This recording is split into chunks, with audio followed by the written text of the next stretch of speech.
Throughout the last few years of heightened political polarization, I've lost friends. Some of that has been me walking away from these friendships after realizing that they aren't based on a lot of shared values, that these friendships aren't providing a lot of value to my life. And some of that has been friends getting upset with me over my opinions that they deem harmful or immoral, if an opinion even can be such a thing. And I know I'm obviously not the only one. It's one of the most frequent email topics I get. My friends or my family and I don't share values. Should I just shut up and go along to get along, or should I voice my opposition? And what should I do when I'm confronted with shame or hostility about my views? The silliest case for me happened on Facebook just after the 2016 election. I rarely talk politics on Facebook. I don't even post my own YouTube material for this very reason. I just want to talk ideas. I have no interest in losing a friendship with an emotionally unstable person, and Facebook is not the platform for that. Still, at the time I indulged, and I made the mistake of clarifying a few points on a third-party post about the widely debunked so-called gender wage gap, and a friend of mine became so bothered that he messaged me privately to inform me he was deleting me as a friend because a simple Google search will correct my wrongthink. This is a guy with whom I'd been friends for years, since our early teens. We got our learner's permits in driver's ed together. We used to snowboard together. And ironically enough, on the chairlift, we'd discuss aliens and religion and the intellectual mysteries of the universe, tough topics on which we often disagreed back then without problems. But now, because I don't share his Google-verified, progressive church-approved view of the gender pay gap, all of that is out the window, and I've not spoken a single word to him since. A friendship forged on considering big ideas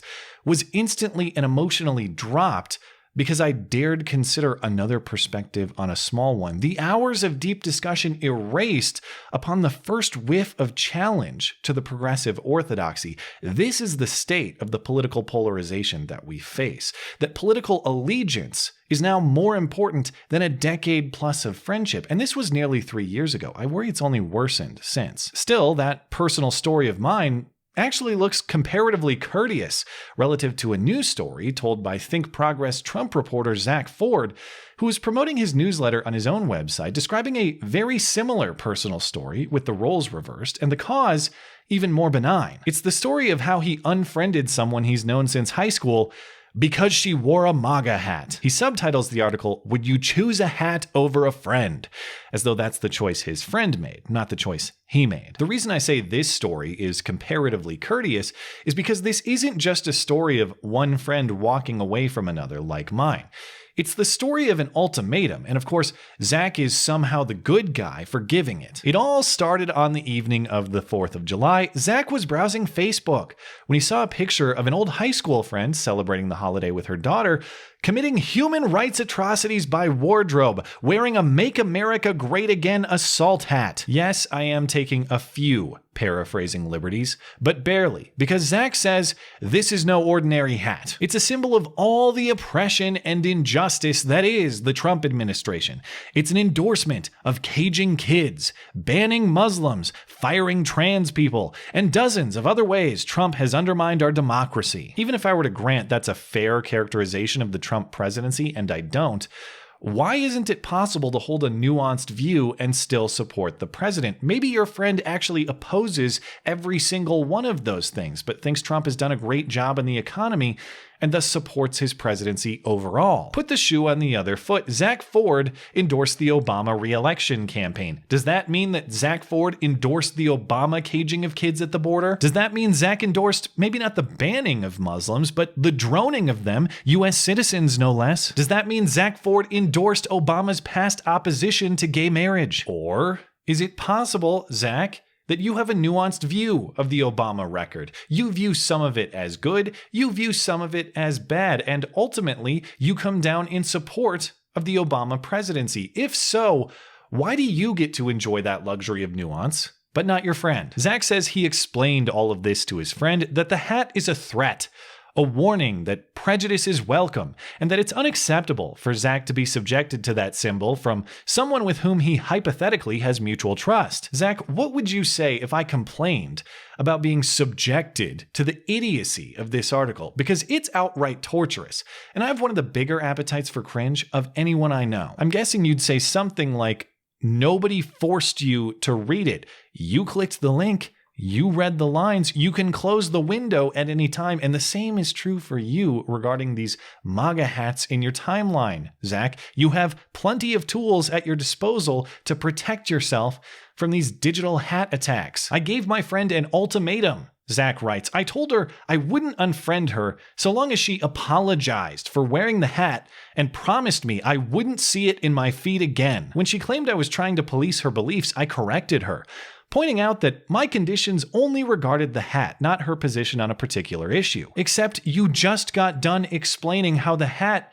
indisputably represents her every stance on every issue. That was the basis for you being upset by it. When she said, if I can't have an opinion about something, then I guess I don't really live in a free country, I knew there was no longer enough common ground for us to have a relationship. What exactly in that statement do you not have common ground with? Zach, based on what I've read, I think you're wrong on just about everything. But because we're supposed to share a culture in which you're entitled to your opinion and I'm entitled to mine, I'm not going to try to change your perspective by threat or force. I'll try to convince you, but if I can't, that's okay, and we'll go on our merry way. That is the first value on which this country is founded. And your response is, yeah, well, I guess we just don't have that much in common. Then if you don't agree with value one, yeah, I guess not, dude. My final words to her were, every time you wear the hat, you remember you lost a friendship over it. Every time.